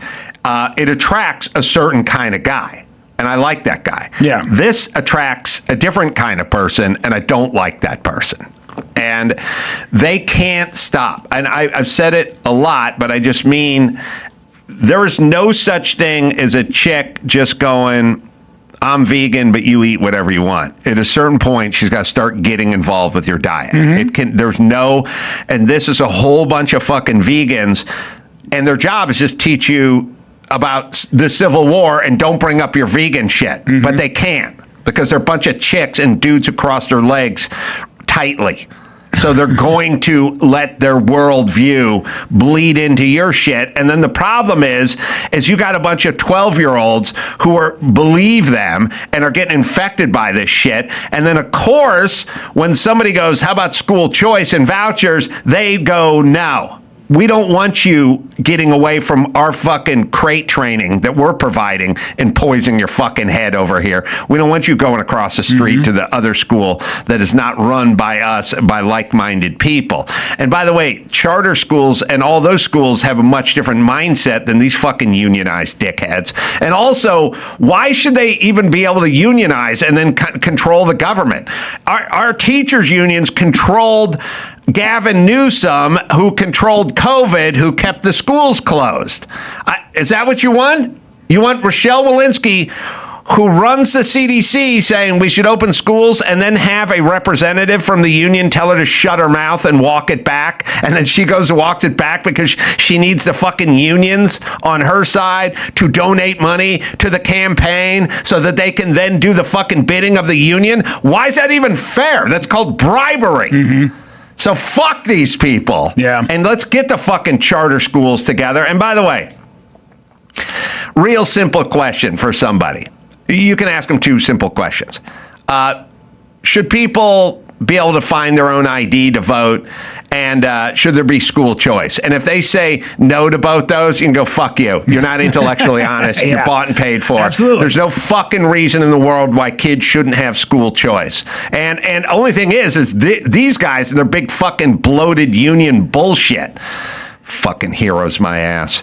They're almost as bad as nurses. School teachers and nurses. The worst people on the planet. All right, sorry. Let's listen to this dickhead. So when Florida students are confronted with videos of ICE raids, of families being torn apart, and of Americans being murdered for using their constitutional right.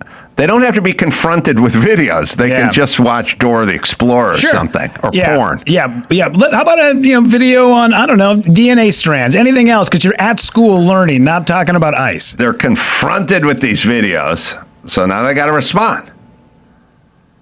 Raids, of families being torn apart, and of Americans being murdered for using their constitutional rights, they respond. Right, or running people over the bank. They organize, they speak out, and they do what American students have always done in moments of injustice. They stand together and demand safety for their peers, their families, and themselves. And that response, while framed by some politicians as radical, is rather reasonable. It's rational, and in a moment like this, it is required. It's required. To any students being told that they do not have the right to speak out or walk out on their campus. I like the 3 Ks myself. I want to be clear. This is the United States of America. You do not shed your First Amendment rights when you step foot through the schoolhouse gates. Set foot. So when not step. Florida students are confronted with videos of ICE raids. All right. So listen, first off, where was all this when I went to school? Yeah. We didn't get a fucking snow day. We didn't get anything. We didn't get Martin Luther King's birthday off. We didn't have COVID. We didn't have fucking jack shit. Yeah. Kids now literally don't have to go to school anymore. Oh yeah, no. Yesterday was President's Day. Tuesday, day off, man. Tuesday also not going back to school till Wednesday.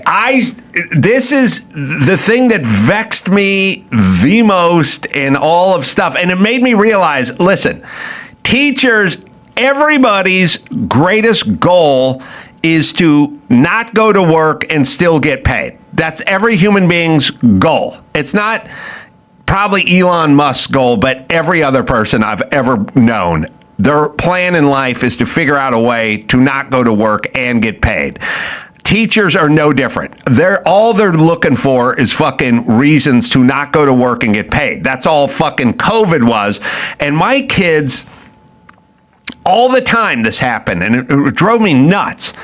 As a guy who worked in construction, which is you never got paid. You didn't get paid for a day. You didn't get paid for an hour. If you had to leave 1 hour early on a Thursday to go to the dentist, they just, all right, you worked 39 hours this week. They'd fucking clip that hour right off. And then, all right, now I'm rich, but I still got the same thing. I got to show up to the club. I got to show up to Off the Hook. We got to do 3 shows Saturday night. I'll meet you in the lobby at 4:45 in the morning. There's no escaping. I either show up or I don't get paid. I either write a book or I don't get paid. You don't feel sorry for me, but that's always been my thing. I have to show up or I don't get paid.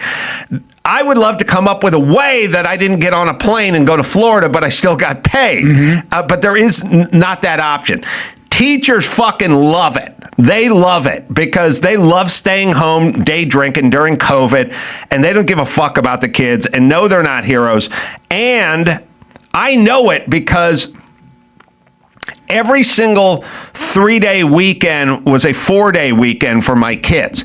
And I asked all the time, I'd go, you got Friday off? Yeah. All right, well, Monday, right back to, no, we got Monday off. I go, well, wait a minute. We got 3 days. We got a 3-day weekend here. Yeah, we got 3 days, and then Mondays. We're not Monday. When they come back from 3 months of summer vacation, they don't come back on Monday. They come back on Tuesday. Why? What job? Dawson, any job that you're aware of where you're off for a week or 3 days or 3 months and you got a date to come back, but that's not Monday. It's not Monday. There's nothing happening on Monday, but it's not Monday. It's Tuesday. Yeah. Why is it Tuesday? Why do you have fucking Monday off when you had a 3-day weekend? You want to know what the answer is? We don't want to go to work. Yeah. Oh, but here's the good news. In life, I don't want to go to work, but I'd like to get paid. Okay. But now I got to deal with the person who's paying me, who wants me to come to work because he wants me to finish framing his house or cutting his J-bolts off with a Sawzall or whatever he does. See, now there's a problem. The guy who's framing the house in Malibu, he wants the guys to come in and frame on Monday. They would like to stay home and get paid. He doesn't want to pay him to stay home. He wants his fucking... But now the guy who's cutting the checks doesn't want to come in either. And the fucking clients, the kids, don't want to come in. Sure. So where's the pressure? Is there any pressure at all? And then we're going to put it to a vote. Hey, teachers union. Hey, teachers. Hey, janitors. Hey, administration. Hey, kids. You want to have Monday off and get paid? Yes, we do. Okay. Well, the ayes have it. And that's how they fucking roll. That would not work in any fucking private sector. Bullshit. And these fucking coward pussies are too scared to work in the private sector. They fucking tapped out of life. Yes, we're supposed to call them heroes, like we're supposed to call kids... People who write children's books are heroes. No, they're not. They're fucking hack writers who can't cut it with adults. They can't create entertainment for adults, so they do it for kids because they're not good enough. Yeah. There's nobody who's good enough. There's nobody in the fucking Wiggles who could be in Pearl Jam. They don't do it. You're in a fucking kids band because you're not good enough for adults. And you write children's book and you make Dora the Explorer because you can't make Curb Your Enthusiasm. You'd love to make Curb Your Enthusiasm, but you're not good. or you're fucking lazy and you've tapped out of life, and that's why you've chosen your little slice of communism, which is a school. Can't be fired, always get paid, never gonna get rich, never be out of a job, no one's gonna hassle you, 3 months off, and you'll never fucking work a weekend in your life. Good pussies, you tapped out. And now you're trying to convert a bunch of little kids over to your fucking communist bullshit. Yeah. So fuck you. Yeah. Yes, man, that's going in for rant of the year for sure. It was the 30 for 30 Stuart Scott that just came out recently. I don't know if you guys have seen it at all, but there's a great lesson in there where his daughters, he woke up on Christmas morning and said, hey, I got to go to Cleveland this morning because there's a basketball game. And his daughters were like, what are you talking about? It's Christmas. And he goes, hey, the athletes, they're working. The production crew, they're working. Santa was working last night. Everyone's got to work. Right. Just because everybody's supposed to have the day off, that's how you get ahead. It might not be show up early, stay out, stay late. Yes, that is a way to do it. But the days when everybody else is taking off, you put in a little bit of time, and that's how you're going to get further in life. It's a great lesson for everybody. Yes. And we're teaching kids that they shouldn't, that it's okay to take time off. You shouldn't be. No wonder why China's going to kick our asses. COVID. Hey, all pussies, get under the fucking desk and hide for 2 years. Fucking pussies. Yeah. I worked in radio for most of my life, and I've never gotten a 3-day weekend. No. Did you ever get them on Loveline? No. Yeah. I'm saying no, and I'm thinking at the same time. Yeah. No, we didn't. No, I don't think we ever got a day off on, Arbor Day or Martin Luther King Day or President's Day. In fact, when I did radio in San Diego, I was in complete shock when they told me you're working Christmas Day. Right. I'm like, oh, really? Yeah. Okay. Yeah, we when I was in construction, we did a half day the day before Christmas. And the party was we're on the tailgate of a guy's truck, and the boss bought a 12-pack of Budweiser. It was a big deal. We sat there and drank at noon. Yeah. So here was our time off for Christmas on construction. Half day before Christmas. Christmas Day off, no pay. And then back the following day so we could get paid for that day. Yeah. And that was it. So the Baja Marimba Band's follow-up, Poker in the front, no, liquor in the front, poker in the rear. Yeah. Was that the come in the back door? Yeah. All right, but they did riders on the rider. I'm actually starting to think that your dad was the greatest trumpet player of all time. He could play with anything. They called him the Yoko Ono of the brass. Yeah. There were those who didn't understand. These guys are a dime a dozen. Oh, yeah. Anybody can do this.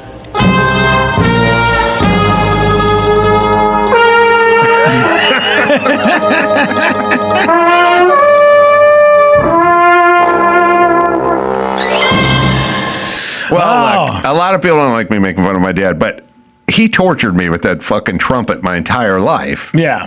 And listen, I told people I could ride the unicycle. If I carried the unicycle everywhere and brought it over to Christmas parties and had my kids sit around and watch me ride it, at some point they'd get old and they could complain about me and my stupid unicycle everywhere, right? Yeah. Like it'd be fair. It'd be a fair thing, right? Yeah. Mm-hmm. Yeah, not enough shame on guys like that. Guys who are just like, hey, man, it's like nobody sat down and told them, hey, dude, you're not really good at this.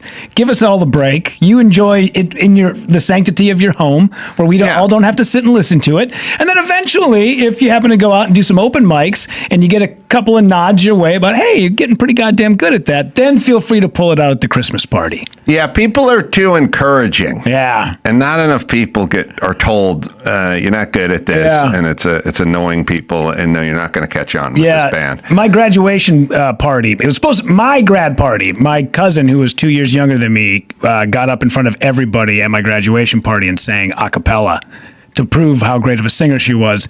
And as she walked away, one of my uncles was like, basically went over to her mom and said, "You got to tell her to knock it off. You got to tell. She ain't going anywhere with that voice." And now we just spent 2.5 minutes listening to that Celine Dion song that we're never getting back. And nobody ever told her. And now she's a complete train wreck in northern Minnesota. Well, here's the thing, everyone. Either someone from the family tells you right away, or life tells you slowly over time. All right, I'm going to be in Texas. I don't know if you're going to be there. February 27th, 28th, 2 shows. Rudy's going to be doing stand-up. Someone can tell him he shouldn't be doing stand-up after the show. Well, you're slowly telling me now. That's how that's working. No, right? I'm not going to do it. Okay. No, very funny stand-up. And that'll be Hyenas. A couple of shows there each night. Go to adamcarolla.com for all that. Rudy, where do we go for you? Yeah, so this week, Thursday, February 19th, and Sunday, February 22nd, I'll be headlining House of Comedy in Minneapolis. And I am 200 people away from hitting 10,000 on Instagram, which is kind of like that number that bookers want to see. So please give me a follow at Rudy_Pavich. Appreciate it. So, till next time, I'm Crow for Rudy Pavich saying mahalo. All right, Mayhem, you got some news? Yeah, definitely over do. there? Yeah, definitely do. You ready for it right now? Yeah. All right, cool. First up, a nasty fight breaks out on the plane as a lawyer tries to skip the line and deboard first. I want to know what you think about. I got thoughts. All right, let's watch the video. Right now, why don't you shut your mouth? Wait for the people in front of me to get up. That's how we do it. My God, you're all whiny for no reason. Kid crying is awesome. Get up when you want to. Okay, you're All right, pause it for a second, Dawson. She did the thing that's now in vogue, which is she walked from the back of the plane to the front of the plane to deboard. And look, when you do that, by the way, I've been sitting on the aisle up front when people have done this. You stare at a guy's ass crack for 22 minutes. I mean, by the way, you can say what you want about, male intimacy, but the reality is I'm 6'2", I'm sitting on the seat, this guy's 6'2", and he's standing there. His ass crack is 9 inches from my face. Right. It's pretty rare. I know for you it's a fucking Tuesday and a figure 4 with some dude. The guy in the I rarely have my head in that proximity of a strange guy's asshole. Now, I'm well aware of it myself, bud. It'd be a weird, if you just thought of a thing where it's like someone goes, look, you sit on this folding chair, I'm going to have a guy stand on an apple crate, and he's just put his ass about 9 inches from your face. You'd go, what the fuck are you talking about? Oh, we'll do it for 20 minutes. Will you just sit there? The fucking aisle is 16 inches wide. This guy's fat. You just sit there. So listen. Okay, million things. So she's doing it. She's doing this thing. There are many... Not everything is codified into law. Yeah. There's just certain decent humanity, sort of like when you're driving. It's kind of a zipper, go ahead, I'll merge, and you go, then you go. Like sometimes you do that, go ahead, and 3 people go, and you go, okay, that's not how we do this. One at a time. We're going to zip her in. We're going to merge. She's just doing this, and the people are calling her out on it, rightfully so. We'll play a little more. And she's firing back. You're just a Karen, and that's just the way it is. Just deal with it, people. My God. I dated this lady. It's not affecting any of you. No, but you're sitting in It does affect you. You have to wait longer to get off the plane. You're the Karens about it because you're the ones who are making noise. Nobody's bothering you. It's not even in your. I just love there's a kid crying. Yeah, it's perfect. Perfect. Fuck off. Yep, because you've never said one. I can tell you have. Oh, yes, I can. Given your accent, I can tell you said the F-bomb. You can be a jerk. No, you're not going to insult someone because of an accent. We're not doing that. Don't put your finger at me. Okay? This is a low IQ human being. Yeah, it is. You ain't going to change this. Love when you say anything She's enjoying this. Yeah. No, I dated a mean Iranian lawyer just like her. Really? Who's vicious and likes to all argue. the time they like love that. A constant argument. That's just how she talks. So everything she's is happy. a thing. Yes. Well, yeah. She just wants to win, no matter what. Look, and not to be racial, okay, but I have students that are Iranian, very stubborn. guys. Listen, there's a reason why that fucking That's place why is they a ascended. shithole ashtray. It's a culture. They have a shit culture. Not all of them, but not all of them. Enough. Yeah. Enough to ruin. Enough for us to be angry and bomb Enough to some ruin nuclear. enough to ruin a region. But she's enjoying this. You see, I've always said, if you take the woman in the pink and the two guys, I always say it's the sound of one hand clapping. Don't give them the other hand. You have no sound. I pulled that move and just dead silence, and I don't understand English. I'm sad to say that there needs to be an intervention at this point. Like I fly first class sometimes. I never got the you get on the plane first part of first class. Right. I never. What's the biggest perk is I sit in the front of the plane and you bang my knee with your Samsonite times 250 people that get on the plane and then we leave. By the way, I don't get anything. I'm sitting there now. First class is not first class. You order a scotch, it'll be like, sir, but wait till we hit our cruising altitude. It's not like you get a cheese platter or anything. You just sit there and get eyeballed by everyone who gets on the plane. Why is that a good thing? So here's what I'm saying. I've said to people a million times, what if we're just taking a bus to Phoenix? Right. And they go, all right. Well, Adam, the average ticket on this bus was $33. Yeah. You paid $87. Yeah. So you get to go on the bus first and wait for everyone to load up. I'd go, how about this? How about I'll go sit at that bar, and then when everyone's loaded up, you can come get me, and I'll get on the bus, and then we can leave. How about that? First class. I'm going to spend an extra 40 minutes on the bus? All right, so I have a thing. I always ask my wife, because she makes all my flights, how big is the plane? Right. Because if it's, I fly in first class a bunch, and if it's the one where you turn, if you turn left, you're in first class. If you turn right, you're not in real first class. Yes, but you have the big wide seat, even if you turn right. But here's the problem I have. I feel like if I get on that plane before anyone else, I feel like everyone's judging me for being in first class, and I don't like that feeling. Well, I just maintain eye contact to I don't. dominance. Well, I here's get on where last. I was going. Here's I'm where always I was going. getting on I last. get on Yeah, last. I'm just I kidding. get I'm on just last. But now in this new world non-order we're living in, I've gotten on last and had to have my bag gate checked. And I'm like, hey, bitch, I got a first class ticket on this flight. It's like, well, they filled your overhead space. The assholes going to the back of the plane threw all their shit up in the front of the plane. Yeah. So now we got a problem. The problem is you're unloading your bag up front and then go sitting in. You're in aisle 27. You threw your bag in aisle 3. That's where my seat is. Right. But you got on before me and nobody polices this shit anymore. Now we land and you get up at aisle 27. You walk up to aisle 3 and you put your fat ass in my face because that's where your bag is. Yeah. The one is perpetrating the other. You see what I'm saying? Yeah. We need to fucking police this shit. You have the space above your seat. You don't have the space in the front of the plane. That's the space of the people who bought a ticket in the front of the plane. Yeah. That's the new rule. And also, you don't get to use the head in the first class either. You didn't pay for it. Yeah. Tough shit. Literally. Go to the back. Now everyone's just like winging the curtain open and flying in. I'm going to go shit up first class, and then I'll just go back and sit and coach. Yeah. Fuck that. You didn't pay for it. And I think it's a lot of money. I don't do the tickets myself, but I think it's a lot of money.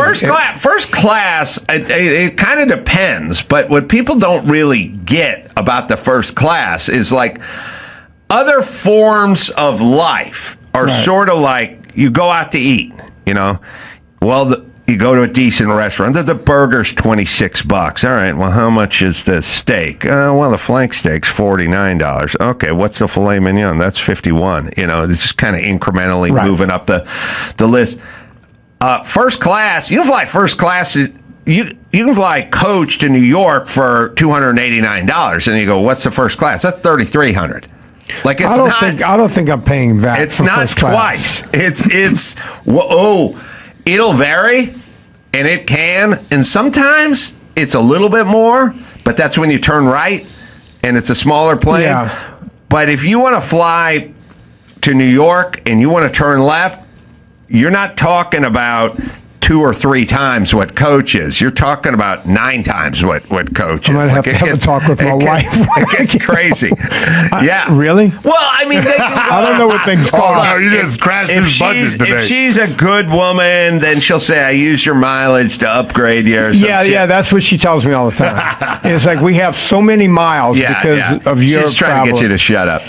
You ever sleep? You ever get the sleeper thing? Yeah. Yeah. Yeah. I never have. That's like, dude, you got to get Adam to get you a sleeper seat. Yeah. Yeah. Although I did find out. I was talking to a young guy once, and he, I don't know how it came up, but he was like, "You ever beat off on an airplane?" And he's like, "Yeah." And I was like, "Oh, yeah." I guess the guy was like 6'4". You know, I go, "Well, yeah." Stand up in that little bathroom with your head pressed against it, whatever. He goes, no, I did it laying down. Really? I go, laying down? What are you talking? I should have got the sleeper. I got the cocoon with the. I'm like, oh, right. Yeah. Oh, shit. So look forward to that. I've not tried that. No, but the guy flew before you did. You're now in his bad water basin. Eskimo brothers. Talk about bad water. All right, there's 34 seconds of this left. All right, we'll play this. Yeah, it is. You ain't gonna change this. I love when they say ain't and they talk about low IQ. I use ain't and I'm in a doctoral program. It's a big deal. Big deal. He's a lawyer. Racist. Oh my God, what? Do you even know what the word racist means? No, wait, you're white. That's racist. Maybe xenophobic if you're talking about accents. Maybe get the vocabulary right. Right when we get off this plane, I'll meet you out there with my bar card. He's got a bar card. If it goes viral, you'll lose that too. Sure. Yeah, I should call her. I just love that there's a kid. You like that, don't you? I'm looking at you. No, I hate that, and I'm so glad I left it behind. But it reminds me of the exact. And coincidentally, she did lose her bar card. She did. Yeah.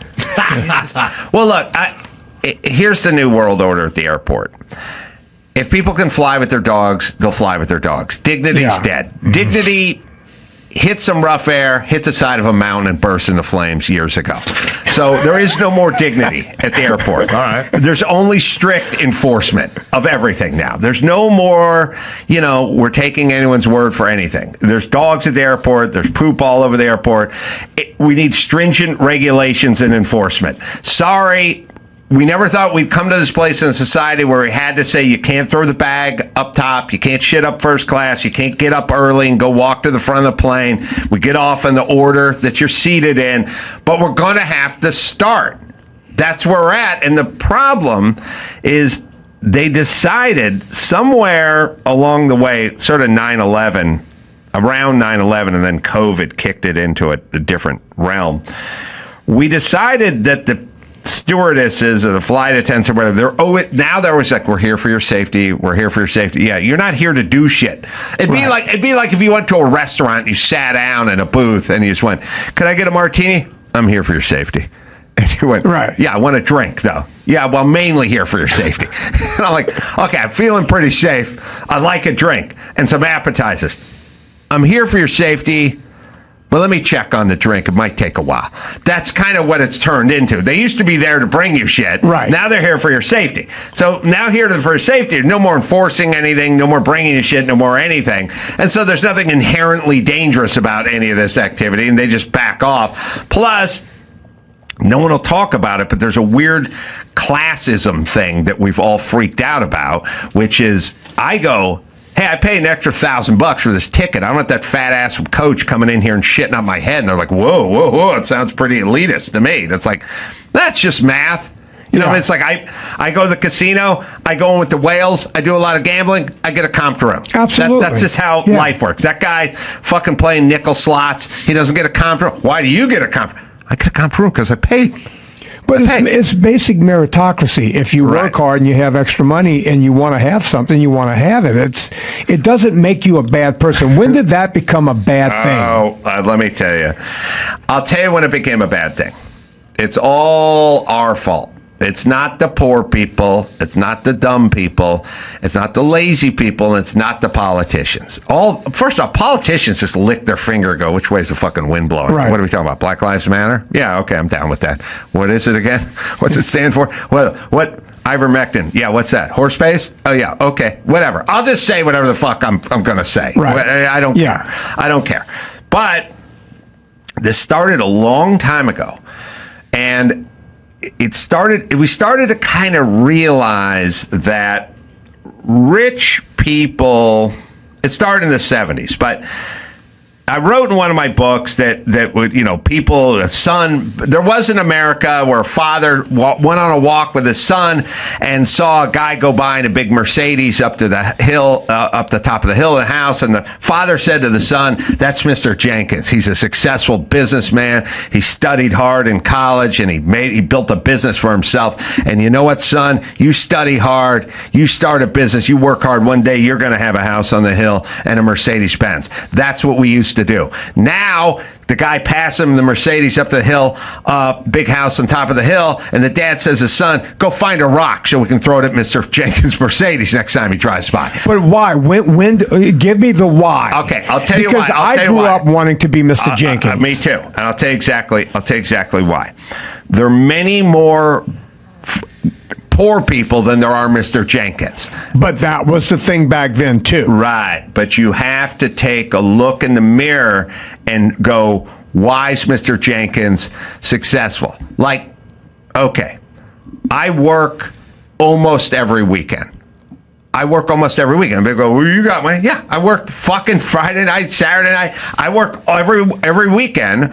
But if there's 52 weekends out of the year, I work 37 weekends. All right, you don't work weekends. Oh, that's fine. You get your weekends, but you don't get the Mercedes. You know what I mean? And I saw in my own family, there's a lot of shame that goes along with it. These people fucking know they made mistakes. They didn't work hard enough. But right. They like drinking more than they like working out. They don't like getting up early. They just fucking want to enjoy themselves. Whatever that thing is. It's shame-based. But there's enough of them now where they can commiserate, and no one wants to find a mirror and figure out why they're not Mr. Jenkins. Instead, they get angry, and then they start talking about, well, Mr. Jenkins' dad, that guy's the guy who started the business. He was born on third base and thought all the stories about silver spoon, Nepo baby. I know tons of successful people. None of their parents were rich. Nobody was born on third fucking base. According to them, 92% of successful people were born on third base. They never want to hear the story about the guy working weekends and busting his hump and working 3 jobs and having the shitty job in college and so on and so forth. And saving and being responsible and not having a family until you're married and finishing high school and finishing college. A disciplined life. They don't want to hear it. It's shaming to them.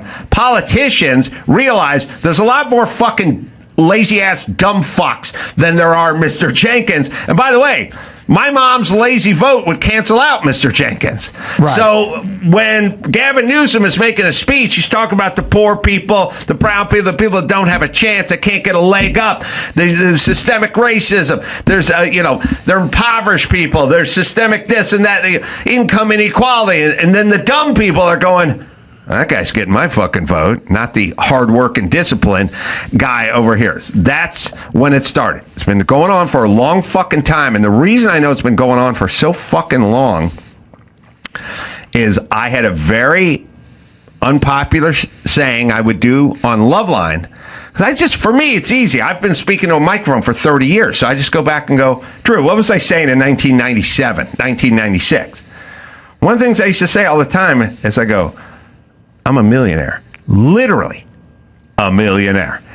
And the reason I would say it into the microphone, because it sounds asinine, is because I was constantly being told, listen, this is K-Rock. We got a bunch of 14-year-olds from Orange County or skateboarders and stuff. They don't want to hear about you flying first class. They don't want to hear about you going out to a steakhouse.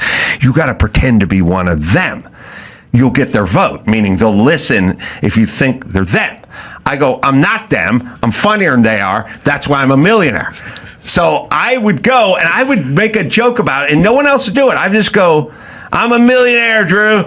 Literally a millionaire. How did Drew feel about this? I loved it. As a 14-year-old skateboard kid, I loved it. I was like, yeah, I'm going to be a millionaire. Drew was scared shitless all the time. So he didn't like Drew's that. Drew's been a pussy who's been scared until like 10 minutes ago he had an awakening. Yeah. And he's like, fuck all this. But he was always scared. And I would always say it. And the reason I said it is because everyone was telling everyone. There used to be shows Lifestyles of the rich and famous. Oh, yeah. We're going to Morgan Fairchild's home, her palatial estate. You know, I'm a carpenter, right? And I'm a home improvement guy. And I've said a million times, it'd be a great show. If I went out and I had my buddies, they're all, successful comedians, have these cool barns and these cool places, cool homes, and all this cool stuff. I would go tour their house with them or whatever. Every single one's like, listen, I don't want people to know what I got. I don't want to be hated because they find out I got 9,000 square feet in Bel Air. But that just happened. I mean, before that, they had Cribs, a show called Cribs. Yeah. Right. Well, listen, black people are immune to this shit. They don't get affected. Black people don't get. Arab and black people don't give a fuck about this. They're like, fuck it, I'm buying jewelry. You know what I mean? They wear it in football games. I feel it's like someone's going to grab that Somebody's one day going to lose an artery to that shit. Yeah. But Whitey is like, listen, thing about black people is no one goes, your dad owned the plantation. They don't do that. They know your dad was fucking poor. Right. Whitey, they assume your dad had money, so they want to tamp it down. So, no, we have to round down. We have to pretend like we're all fucking poor. And that's why it's going on. Like, even back in the day, you'd see, like, Letterman. And Letterman be sitting there and have some rapper on or something. They go, I just bought a new Rolls Royce. And they go, let's talk about it. And they go, how much for the Rolls Royce? They go, $120,000. And Letterman be like, that's a little rich for my bloods. That's a lot of money. Yeah, right. Like, hey, you make $32 million a year. You make $32 million a year. A lot more than the rapper guy makes. David Letterman, you buying a Rolls Royce be like me buying a used Festiva. Except didn't he buy like a whole race team? Yeah, he did. But it's always tamped down. Yeah. All right, a little rich for your blood. A little rich. All the late night show guys. So it's a little rich for my blood. They average $25 million a year. I think they can afford a luxury automobile, but it's always a little rich for their blood. And that's how. That's the whole. And we went that way, and the politicians went that way. Why is everyone telling a bullshit story about their hard scrabble upbringing? You know what I mean? We were lower middle class. I slept in my car. I didn't. It's like they'll always tell, but it's first off, they can't escape the reality. Like they always do this bullshit story where they go, lower middle class. We didn't have money growing up. My dad's a blue collar guy. When I was hiking through Spain when I was 19 for the summer, I slept. I go, you went to Spain when you were 19?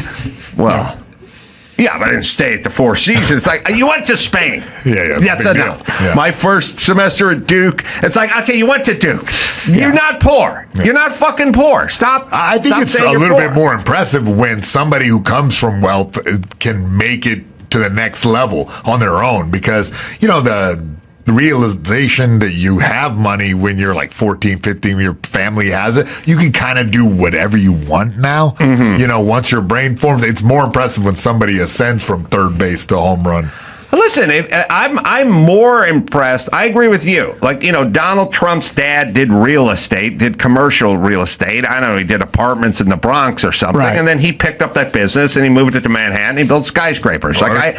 A lot of other son became an alcoholic. Yeah, he could have been a pilot. You know what I mean? So I'm just saying, in a weird way, the son who's into wealth and then takes it next level. I think you could have an outdoor sign business and take it from two buildings to 50 buildings or whatever. Right. Like that guy, because that guy can coast, whereas we were desperate. No, I think Miller's right, because every kid I knew when I lived here for 31 years, all the trust fund kids had no ambition, no nothing. And now they're talking about the ones that were living in the Palisades, right? It's like, you don't understand. All the Palisades people weren't rich. Yeah, because they were given a house and they didn't do anything else. Right? And that became a problem. Yes. I have the phenomenon of fighters. Some fighters were from good families and now, like, trying to be elite athletes in mixed martial arts, and it happens, but more often than not, I got a kid with nothing who's just a beast of an athlete and hungry. All right, I'm going to be in Zany's, Rosemont, Illinois. That'll be Wednesday, doing stand-up shows there. Well, guess who's working this weekend, everybody? July 17th Doing shows at Road America July 19th. I think that's Saturday. Oh, working Sunday, too, in Milwaukee, Pabst Theater. Oh, working another weekend. Got so lucky with my dad being the head of show business. Yeah. Get on the road, Carolla. Get on the road, Carolla. Vinny Tortorich, Fitness Confidential. That's the podcast. PureVitaminClub.com is where you go for all the good stuff. Listen to Vinny. He's always right. Sammy the Bull. He's got his podcast, Our Thing. Mayhem, what do you? Yeah, I'm dropping a podcast soon. Follow me at Mayhem Miller. And until next time, it's Adam for Sammy and Vinny and Mayhem saying mahalo.